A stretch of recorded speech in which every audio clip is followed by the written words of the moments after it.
don't fit my head just right yet. So, as we begin our study, we've covered a number of topics. Can you turn me down just a tad? Okay. What topics have we touched on so far that you can remember?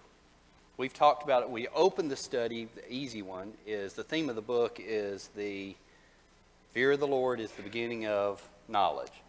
And we've talked about a wide array of topics. And Brother Crafts made the point the other day as we were talking after one of the classes that the whole first 6 chapters, he's addressing this to my son. You could do an entire study on the topics that are addressed to my son. Solomon is making the point, he's trying to emphasize practical lessons that apply directly to individuals. Younger people, and in his case, not necessarily just younger people, but people that he can impart that wisdom and knowledge to.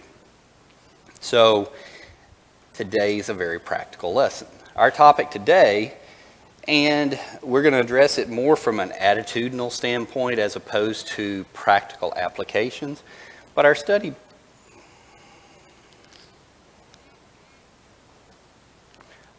today, the topic is how to handle money. And the book of Proverbs addresses this over and over and over again. And why then would we choose it as a topic? Well, he addresses it so many times. And he doesn't address it from the standpoint, well, you need to go out here and invest in this component, or you need to go buy these vineyards and in this region because it's better in this region than it is in another. He addresses it from how do you view money and how do you let it control your life. And there's practical applications about the motivators behind the getting of wealth or other gains of a certain type that drive an individual's attitude, and he focuses on those particular cases. Money is a tool. It is inert being neither good nor evil. If I give you a dollar bill, can it do anything on its own? If I give you a $100 bill, can it do anything on its own? It doesn't have legs, it can't walk around, it can't do anything to tell you what to do. But if I were to lay a prize up here that was of some significant value that was awarded at the end of class, might it influence how we thought about that prize during class? It depends on the person's attitude. It's still an inert thing, but how we view it might change in the potential that a person viewing it as being able to gain it in some way. So when we look toward, it's our attitude toward its acquisition, and use that generates the issues surrounding it. And 1 Timothy 6, 9 and 10, but those who desire to be rich fall into temptation, into a snare, into many senseless and harmful desires that plunge people into ruin and destruction. And he makes the point, it's the love of money, it's how you're viewing the money, it's how you're addressing it that is the root of all evil, not the money itself. And Solomon does that over and over in his emphasis on the different passages. It says it is through this craving that some have wandered away from the faith and pierced themselves with many pangs. Other translations, many sorrows. Whether it be money or whether it be some other thing that we're obsessed with, whether it be the gaining of money or some other thing that we lose sight of what our ultimate goals are, they can have the same impact on our lives. So how to handle money is emphasized in this passage, continued here in 1 Timothy 6, 17 and 19. As for the rich in this present age, charge them not to be haughty, nor to set their hopes on the uncertainty of riches, but on God, who richly provides us with everything to enjoy. They are to do good, to be rich in good works, to be generous, ready to share, thus strong, storing up treasure for themselves as a good foundation for the future, so that they may take hold of that which is truly life. Okay, in this passage, he makes the point here that, again, an individual that's rich in this present age, charge them not to be haughty. Okay? So a side effect of potentially being wealthy could be haughtiness. Have we talked about haughtiness in previous lessons in the book of Proverbs?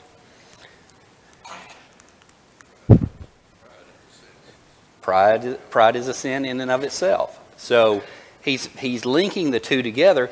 It's not that a rich man has to be haughty, but has a greater tendency to do so.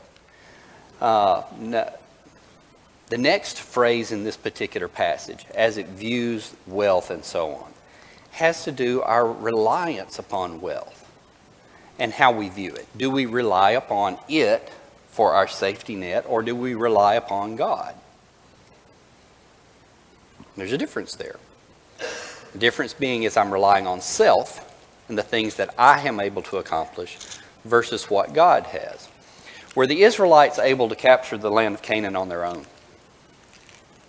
Who did they have to rely upon? God made that evident to them over and over again. When the spies came back and said to them that we can't take the land, and then God said, well, because of this you're going to wander in the wilderness, what did they decide to take upon themselves? They thought they were going to go in and try and take the land. What happened to them? They were sorely defeated because God was not there supporting them. We don't necessarily think about that day to day in our lives and bring it to the forefront. As we're sitting here earning a living from paycheck to paycheck, we're relying upon that paycheck to come in to feed our families. But ultimately, where does that come from? God. So the emphasis and the attitude here as we talk through this study is going to be focused on an attitude of looking at our needs versus our wants. So it talks about in Proverbs, how can one avoid poverty? And the first application of avoiding poverty is through diligence and thrift. Now here's an application. It's not telling you to go out and do certain things, but it says you do need to be diligent and you need to be smart about how you go about acquiring your gains. And I apologize on the size of this one. Proverbs 10, 4 through 5, the hand of the diligent man maketh rich. He that gathereth in summer is a wise man. We've already talked about slothfulness and by comparison. And slothfulness, the sluggard was so lazy that he couldn't raise his hand to feed himself. He also wouldn't go out and harvest so that he would have something in the future to do. The diligent man is going to stay at the tasks that are required to be able to support his family. Proverbs 13 and 11, he that gathereth by labor shall increase. Now that's an interesting passage, and I like the wording on that. He that gathereth by labor. The wise man Solomon makes the point about working for what you get. There's value in that. So we could make a comparison. Is this an appropriate way to go about gathering gain in investing in the lottery? What does he say to do here? Labor. He didn't say to go buy your lottery tickets on the weekend. Live within our means as a way to avoid poverty. Assess your needs more highly than your wants. Proverbs 27, 13 through 27.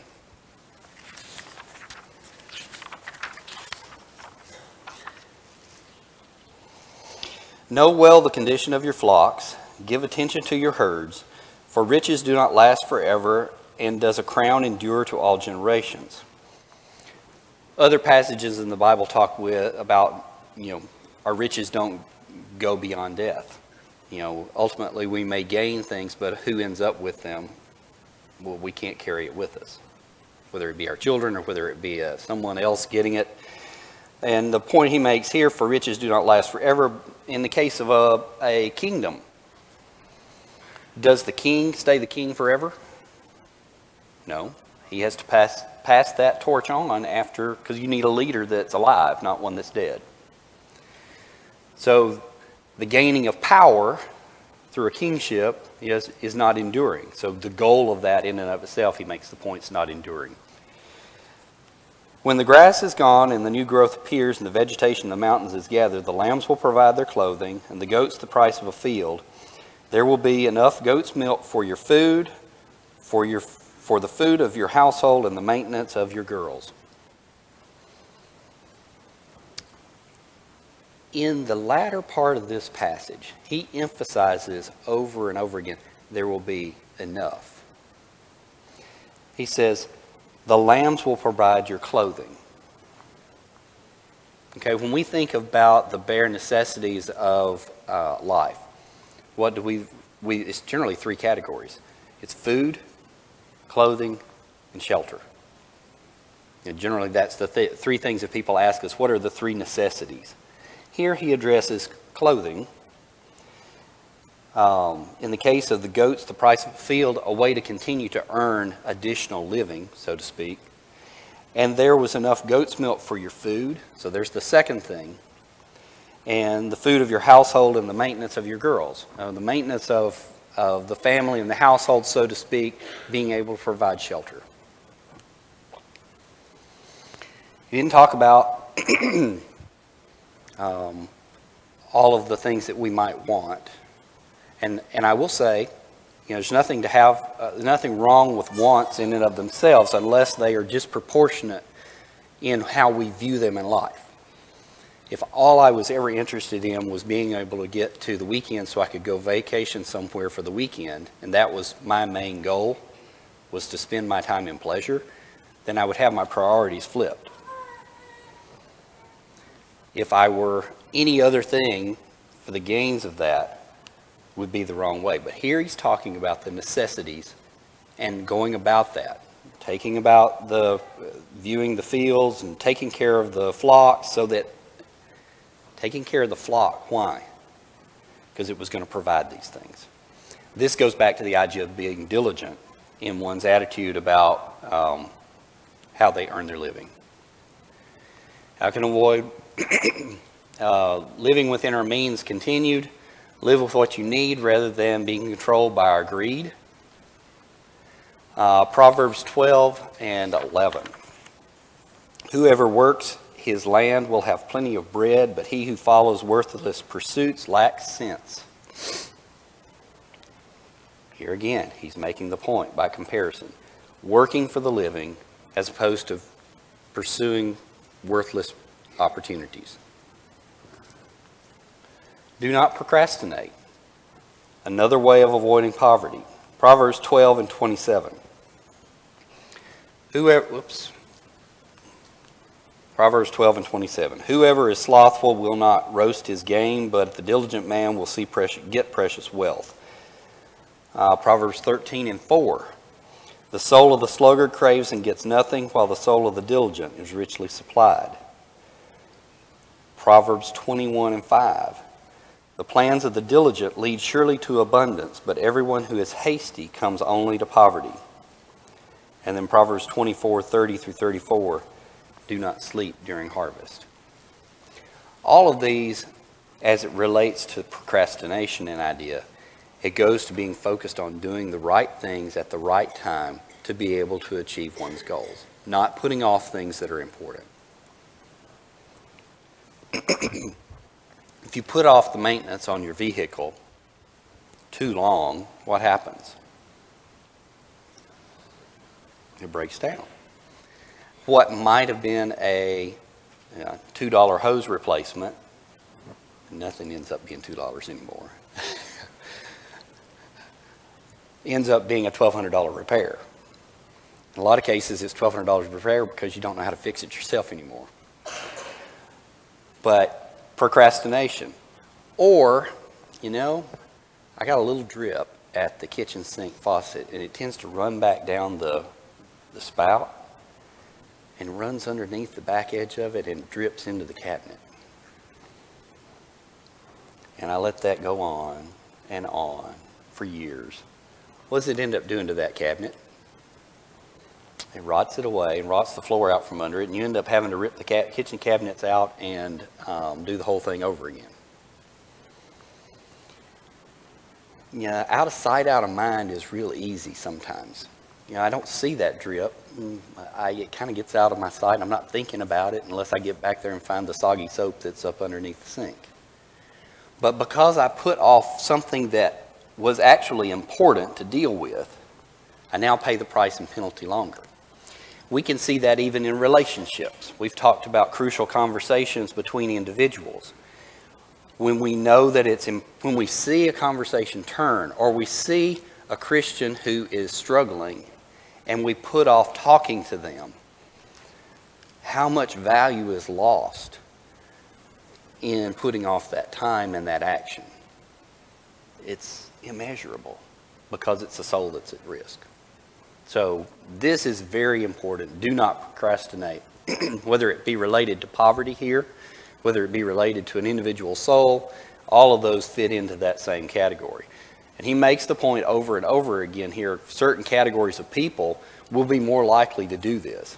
And he makes the point about the sluggard and the slothful and one who's just going to put off things. Any comments up through this point? Other ways to avoid poverty. Or actually changing the tone of this, it's a good advice about wealth or money's acquisition. And the writer here makes the point about businesses and how we're to conduct ourselves in business and how we're to behave. Be honest in business. I apologize, it's jumping around where I did my animation, so you can get to see the whole thing at once. A false balance is an abomination to the Lord. So if I'm cheating someone to get my gain, it's not acceptable. It's no different than lying. It's stealing in and of itself. It's sinful.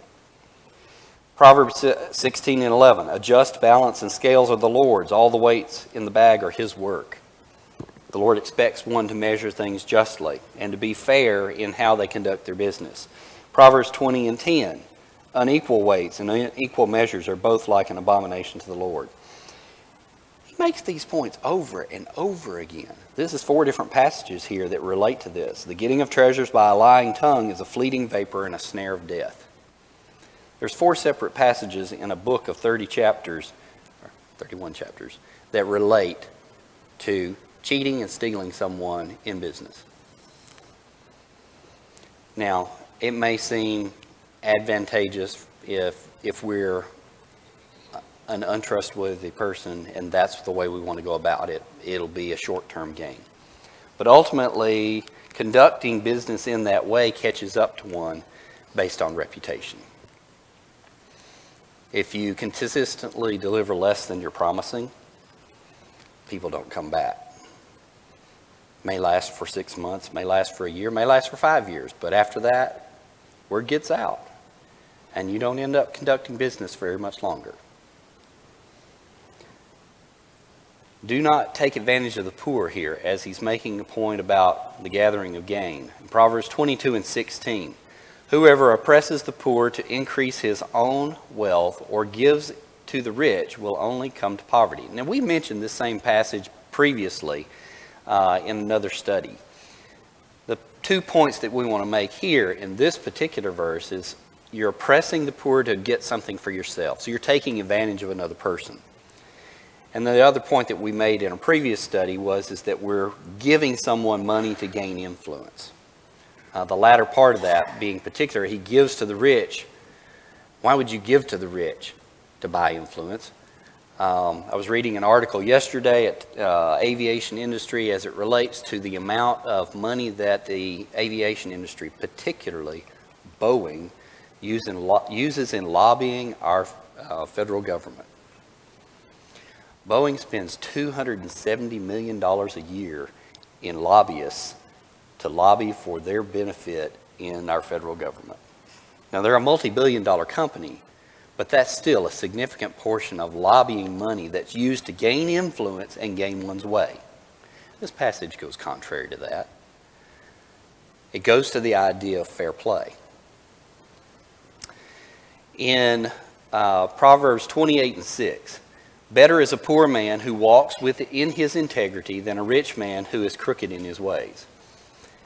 We've talked about Proverbs, the construction of Proverbs in and of themselves, and this is a contrast.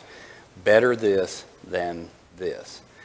And in particular, it says, integrity is more valuable than all the wealth that you can gain by becoming rich. a good name is something that is very hard to acquire. And it can disappear and dissipate in almost an instant if we squander it. Good advice about money's acquisition: do not borrow from one you're not willing to serve. Makes the point in Proverbs 27:7, the rich rules over the poor and the borrower is a slave to the lender. Okay, we all generally have borrowed money at one point or another, oftentimes to finance a home, or I need to buy a car to be able to get back and forth to work. And those end up being somewhat necessities. But when it comes around to that monthly payment, do you feel just kind of tied to it? Well, you're tied to it. It's got to be made, or the other things go away. Now, in the case of, let's say I'm indebted to a loan shark that's charging me 20% interest if I don't pay on a regular basis. That sounds like most credit card companies. The issue there is that, we become a slave to them if we don't make that. And if we miss the things and our obligations to them, it gets further and further behind and more indebted. The early days of the founding of this nation and other nations, the indentured servants, where they would pledge that they would pay X amount or a number of years of service in order to be able to gain passage to the United States. A lot of those people ended up in basically slavery, doing the bidding of their masters for extended periods of time as their masters changed their wages over and over. Wait, we have an example of that in Jacob, do we not? And Laban, where he changed his wages over and over again, and he was indebted to Laban until he could pay off for his wives. Did it create a good working relationship between Jacob and Laban? No, we see the practical application of this particular passage throughout the Bible, throughout practical lives. So it's making the point here in this particular passage, do not borrow from one you're not willing to serve, because it's going to be a tough relationship. An admonition there as it relates to parents and children. Oftentimes parents will finance a home for a child, maybe. That makes for some interesting dynamics in the family. Always be careful as you think through how you want to go about doing that. Avoid being a co-signer for someone. In the material that I was using for preparing this lesson, it grouped these two things together. The previous about do not borrow from one you're not willing to serve and being a co-signer under the same category. I feel like they're two different things, and it's important to note the difference. If I go and co-sign on a loan, am I actually the borrower? No. But am I an obligate?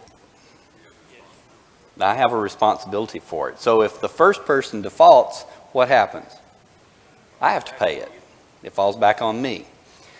So in Proverbs 6:1-2, my son, if you have put up security for your neighbor, have given your pledge for a stranger, if you are snared in the words of your mouth, caught in the words of your mouth, then do this, my son, and save yourself. Now this language is pretty dire, is it not?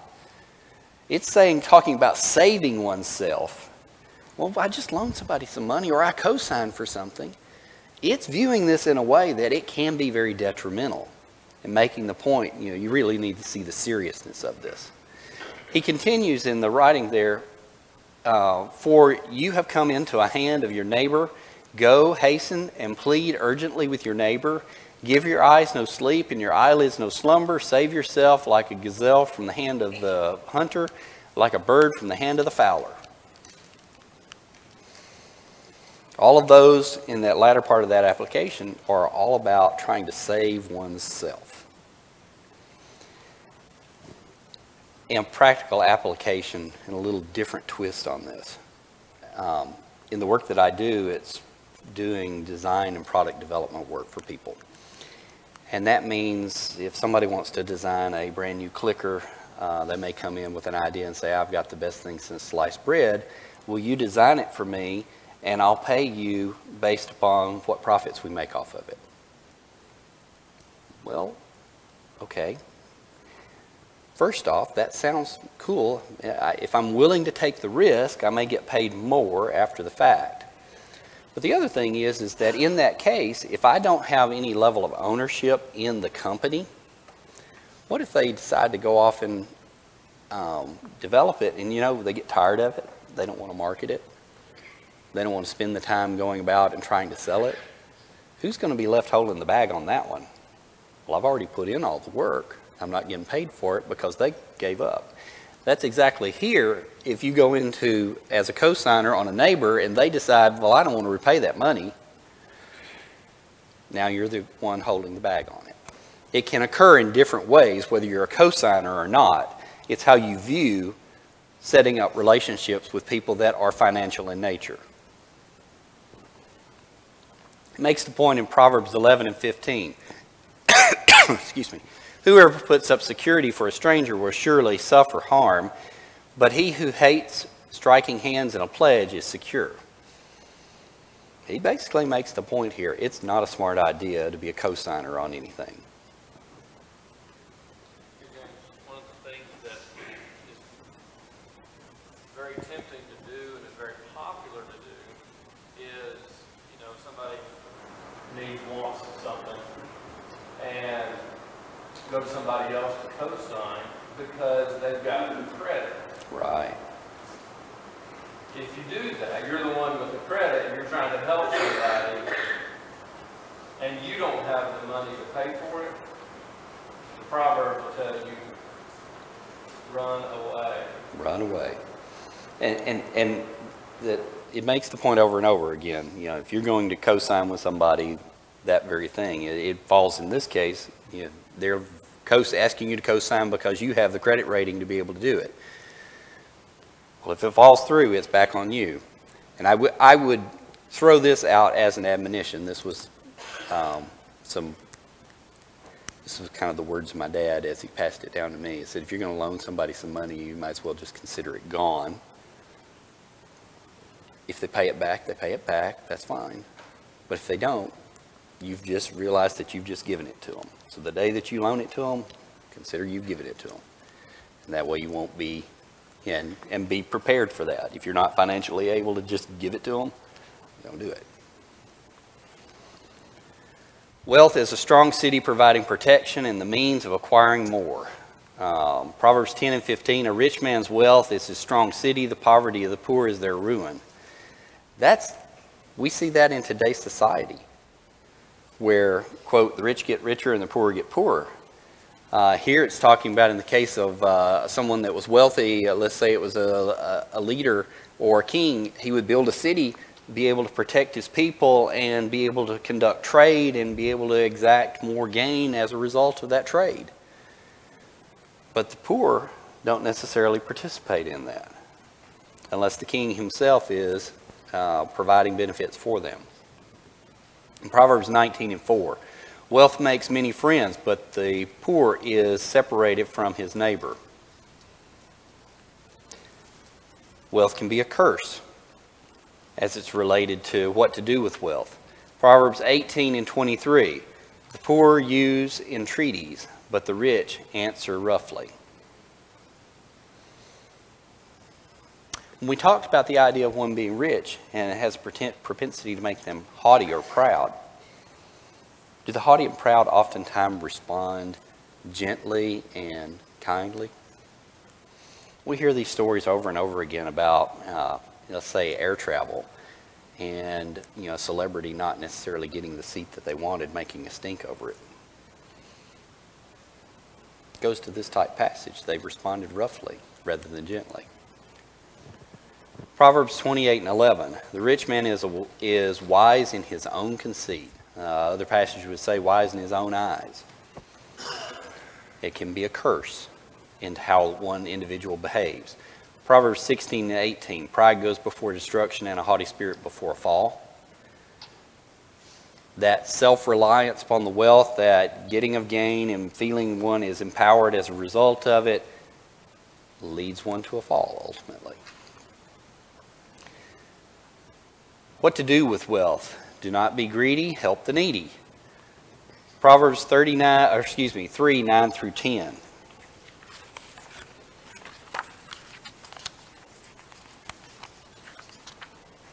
Honor the Lord with your wealth and with his first fruits of all your produce. Then your barns will be filled with plenty and your vats with bursting of wine. Under the Jewish law, what were they to do in order to be able to support the poor when they went to harvest? Or what were they not allowed to do? They couldn't take it all. So, in modern language, where the combine turns around and can't get the corners, they had to leave it. Anything that fell in the field, they weren't to just necessarily go back and gather it up so that the poor could come through and glean it. You know, if you they were not to pick everything completely clean. The point making, if you lived by that, you would actually be blessed. God would continue to bless you to where you were doing for taking care of the needy. In Proverbs 19 and 17, whoever is generous to the poor lends to the Lord, and he will repay him with his deed.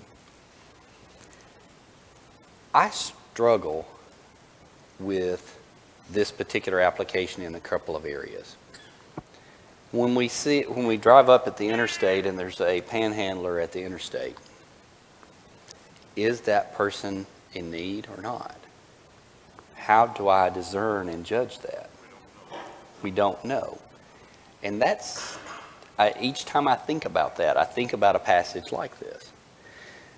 By contrast, if I have a fellow brother in need and their washing machine's died and they're struggling as a family, can I help them with that washing machine? Absolutely. And that's an application of this type thing. Our fellow brethren that are in Zimbabwe that we continue to help, it's an application of this type thing where we know there is a known need and being able to help support it. It goes to the idea here in the last part of this, if we say God will repay him for his deed, what does it say? Lays up for himself treasures in heaven in another passage. Proverbs 14 and 31, whoever oppresses a poor man insults his maker, but he who is generous to the needy honors him. Do we want to offer an insult to God? That's kind of really pointed here. If not abiding by this and helping those that are needy, we're insulting our Maker. Jesus made the point in his teaching about the little ones. Whosoever is done for these little ones has done so for me. The covetous person will be despised and made poor. So as we're looking at what to do with wealth, we're not to be covetous. Proverbs 11, 26 through 28. The people curse him who holds back gain, but a blessing is on the head of him who sells it. Whoever diligently seeks good seeks favor, but evil comes to him who searches for it. Whoever trusts in his riches will fall, but the righteous will flourish with a great leaf, like a green leaf, People curse him who holds back. When we look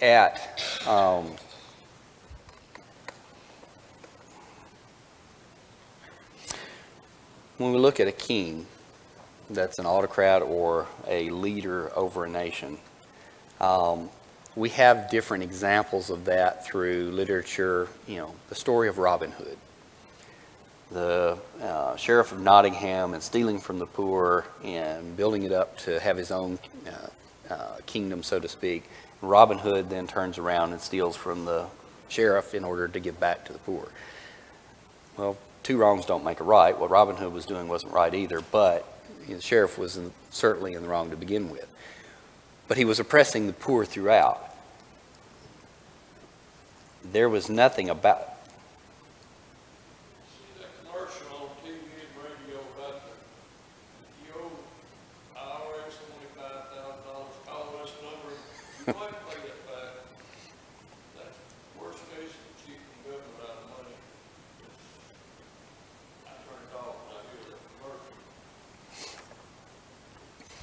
Well, it's somewhat the same thing.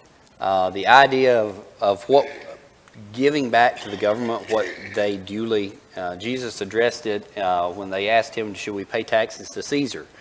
And he made the point in that particular case of looking at the coin and whose inscription was on it.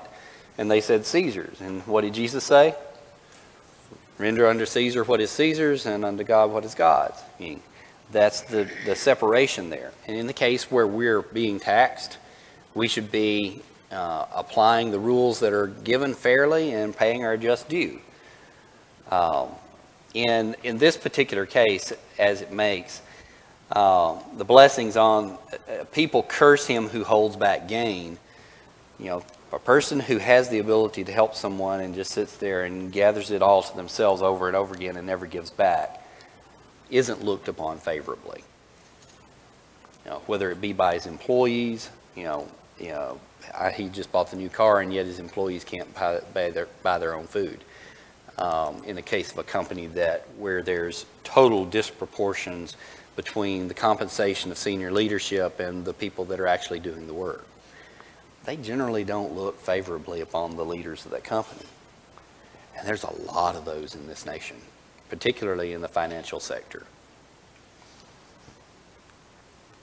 What to do with wealth? The covetous person will be despised and made poor. In Proverbs 3, 17 through 18, do not withhold good from those to whom it is due when it is your power to do it. Do not say to your neighbor, go and come again, tomorrow I will give it, when you have it with you. If you owe somebody something, don't put it, and they ask you for it back, go ahead and take care of it. Don't put it off and push it off. Riches will not profit at death. Seek foremost eternal wealth. Proverbs 11 and 4, riches do not profit in the day of wrath, but righteousness delivers from death. Proverbs 13, 21 and 22, disaster pursues sinners, but the righteous are rewarded with good. A good man leaves an inheritance to his children's children, but the sinner's wealth is laid up for the righteous. Can't take it through death with you. Proverbs 23, 4 through 5. Do not toil to acquire wealth. Be discerning enough to desist. When your eyes light on it, it is gone, for suddenly it sprouts wings, flying like an eagle toward the heaven. It is not to be your focus, because it is only a fleeting thing. It goes back to the idea of laying up for ourselves treasures in heaven. Proverbs 27 and 14. For the riches are not forever, nor does the crown endure to every generation. A good man's name is rather to be chosen as it relates to this. In Proverbs 15 and 16, better is a little with the fear of the Lord than great treasure and trouble with it. And I'm rushing through these because I want to get to my conclusion point. Proverbs 16 and 18, better is little with righteousness than great revenues with injustice. We've had a similar passage even earlier that's sort of worded in the same way. Proverbs 22, 1 through 2, a good name is to be chosen rather than great riches, and favor is better than silver or gold. True wealth is found in God's wisdom. Blessed is one who holds wisdom and one who gets understanding. True wealth is found in God's wisdom. Riches and honor are with me. Enduring wealth and righteousness, my fruit is better than gold, even fine gold, yea, than yield much fine silver. Over and over throughout this, it's showing the comparison that, God's wisdom is more valuable than physical wealth in any way. As we step through this, by humility and the fear of the Lord are riches, honor, and life. By wisdom, a house is built, and by understanding, it is established. Conclusion. Proverbs 30, 7 through 9. 2 things I ask of you, deny them not to me before I die. Remove far from me falsehood and lying. Give me neither poverty nor riches. Feed me with the food that is needful for me, lest I be full and deny you and say, who is the Lord? Or lest I be poor and steal and profane the name of my God. The simple prayer here is to give me the things that I need to be able to do what I should, and to be satisfied with those things for the furtherance of God. So over and over here, the conclusion of this is, give me what I need, not what I want, and help me to be satisfied with what I have. Thank you for your attention.